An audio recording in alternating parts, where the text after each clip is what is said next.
Ayşe'nin ya tek var.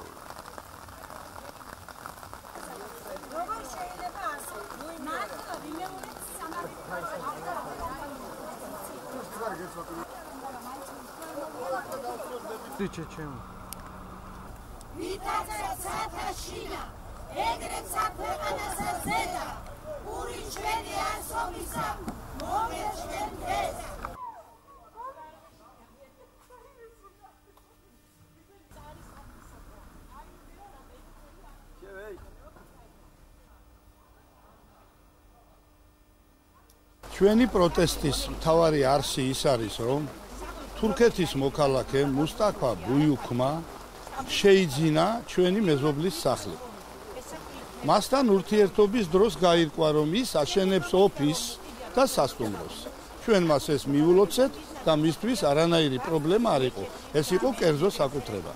მაგრამ შემდგომში გაირკვა, რომ ის აშენებს მედრესას, ანუ სასწავლო ცენტრს. მუსლიმანურ გამანათლებელ სასწავლო ცენტრს. თქვენ იცით, რომ კანონის მიხედვით ეს არის აკრძალული.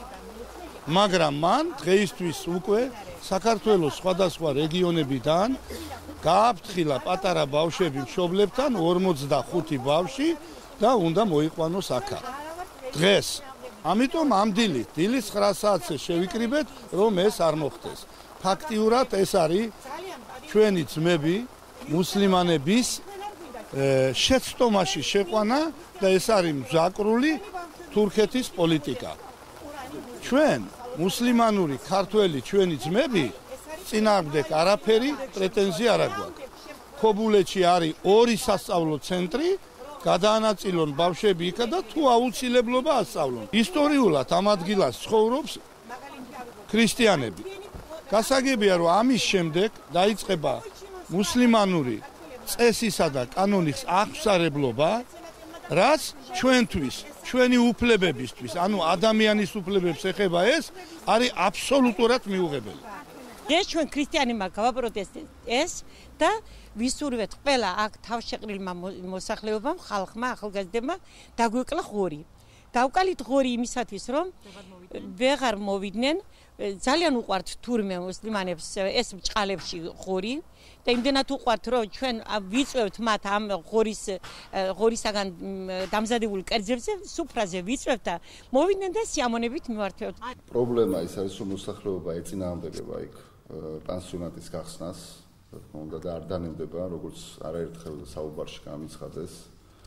თავიდან ეს მოსახლეობა იქნა მოტყუებული, იმიტომ რომ როცა ეს სახლი შეიძინა ვიღაცა პიროვნებამ, თქვა რომ ქართველი ოჯახები იცხოვრებენ, თითო სართულზე და მოსახლეობა თანახმა იყო ამაზე.